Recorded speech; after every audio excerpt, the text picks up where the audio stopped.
Olá, povo de Deus, segunda-feira da terceira semana da Páscoa, 19 de abril de 2021. A nossa reflexão de hoje é a partir de Atos 6, de 8 a 15 e de João 6, de 22 a 29. Hoje e amanhã, o texto de Atos nos apresenta a atuação de Estevão até o seu martírio. Hoje temos a primeira parte da perícope, onde aparece a farsa que cometeram contra Estevão, que se tornou vítima da inveja de uma ala da sinagoga. Temos então o início de um processo contra Estevão, seguramente fruto de uma tradição oral sobre o seu martírio. Estevão tinha sido escolhido para cuidar da administração da comunidade, servir à mesa.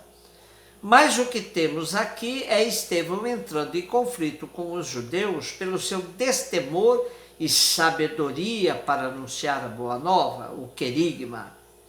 Seguramente Estevão, assim como os demais helenistas, de fato relativizavam o templo e uma série de coisas muito caras para os judeus.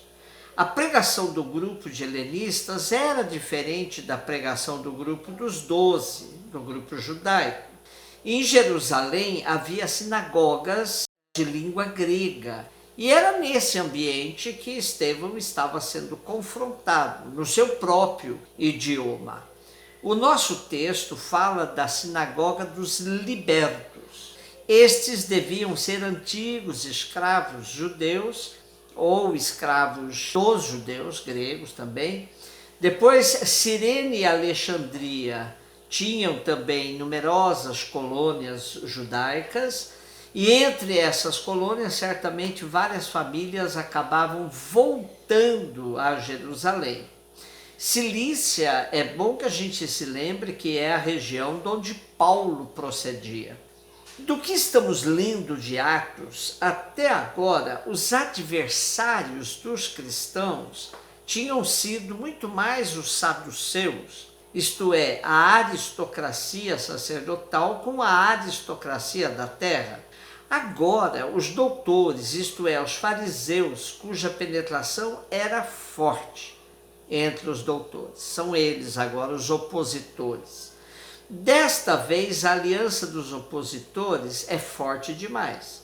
O povo deixa-se guiar em grande parte por eles e pelos fariseus todos. Estevão não tem absolutamente ninguém para defendê-lo. Nessa questão contra Estevão, os sacerdotes não intervêm, pois o debate era feito em grego e os sacerdotes não entendiam nada de grego. As blasfêmias das quais acusam Estevão se referem ao que ele falava sobre o templo e as leis. Ora, era algo profundamente em continuidade com o discurso de Jesus, que já tinha afirmado que podiam destruir o templo, que em 3 dias ele faria outro. Claro que ele se referia ao corpo, mas mesmo assim estava relativizando algo que era sagrado para os judeus, o templo. Jesus também era muito livre frente à lei, tanto que agia no sábado com enorme desenvoltura. Portanto, Estevão estava no caminho mais autêntico do Mestre Jesus. A diferença entre o discurso de Estevão e os helenistas em relação aos apóstolos está na questão da continuidade e da ruptura. Os apóstolos, sendo judeus, insistiam que entre Jesus e a religião judaica que eles ainda estavam participando havia uma continuidade. Mas os helenistas não tinham compromisso com isso, e o seu projeto de Israel era um Israel sem templo, sem lei e, sobretudo, a discriminação, que helenista não aceitava de jeito nenhum. Um Israel aberto a todas as nações. O nosso texto de hoje termina falando da transfiguração de Estevão. Todos os membros do Sinédrio tinham os olhos fixos sobre Estevão e viam seu rosto como o rosto de um anjo. Assim, Estevão é equiparado a Moisés e com Jesus nessa transfiguração. que adianta o que acontecerá com Estevão no momento de seu martírio, quando ele olhou para o céu e viu a glória de Deus e viu também Jesus de pé à direita de Deus. João 6, 22, 29, continuamos a leitura do capítulo 6 do Evangelho segundo João. Depois de Jesus ter saciado 5.000 homens, os seus discípulos o viram caminhando sobre as águas. E no dia seguinte, a multidão que ficara do outro lado do lago reparou que ali não estivera mais do que um barco, e que Jesus não tinha entrado no barco com seus discípulos, mas que eles tinham partido sozinhos. Entretanto, chegaram outros barcos de Tiberíades até o lugar onde tinham comido pão. E depois de o Senhor ter dado graças, quando viu que nem Jesus, nem os discípulos estavam ali, a multidão subiu para os barcos e foi para Cafarnaum à procura de Jesus. Ao encontrá-lo no outro lado do lago, perguntaram-lhe: Rabi, quando chegastes aqui? E Jesus respondeu-lhes: em verdade vos digo, vós me procurais, não por terdes visto sinais, mas porque comeste dos pães e ficastes saciados. Trabalhai não pelo alimento que desaparece, mas pelo alimento que perdura e dá a vida eterna, e que o Filho do Homem vos dará. Pois a este é que Deus, o Pai, confirma com seu selo. Disseram-lhe então: que devemos fazer para realizar as obras de Deus? E Jesus respondeu-lhes: a obra de Deus é esta, crer naquele que ele enviou.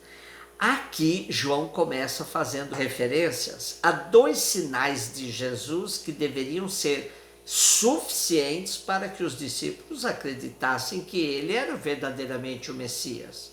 A partilha dos pães, que saciou a fome da multidão, e Jesus, que vai ao encontro do barco deles andando por sobre as águas. A multidão que vai de um lado para outro atrás de Jesus nos dá a dimensão exata do abandono, da falta de rumo que vivia o povo no tempo de Jesus. Eram verdadeiras ovelhas sem pastor. Sentindo-se acolhida por Jesus, não mede esforços para encontrá-lo. Porém, Jesus percebe que na verdade é um povo faminto.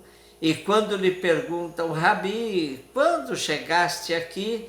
Jesus lhes responde: vós me procurais não por terdes visto sinais, mas porque comestes dos pães e ficastes saciados.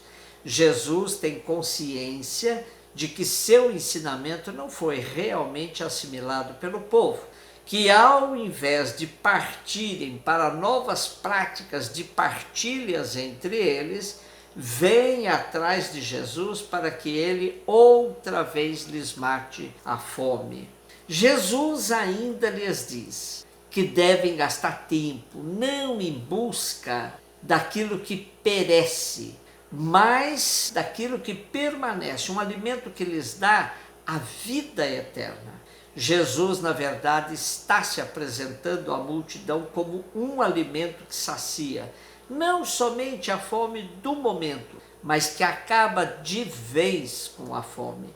Uma vez mais temos a pergunta do povo, igual àquela que foi feita para João Batista: que devemos fazer para realizar as obras de Deus?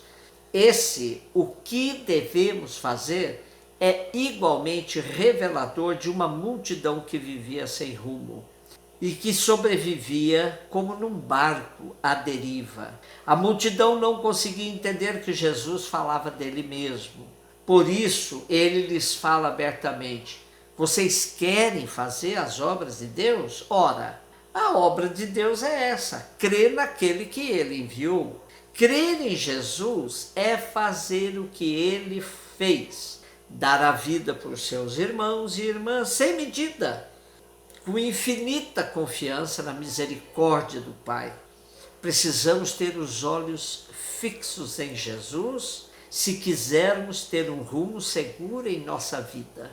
Nesse tempo de pandemia, qual é o pão que sacia a nossa fome, é da nossa unidade, da nossa solidariedade com aqueles que estão passando fome, da nossa humanidade manifestada em todos os nossos gestos e atos para sermos seguidores de Jesus. Um beijo no seu coração.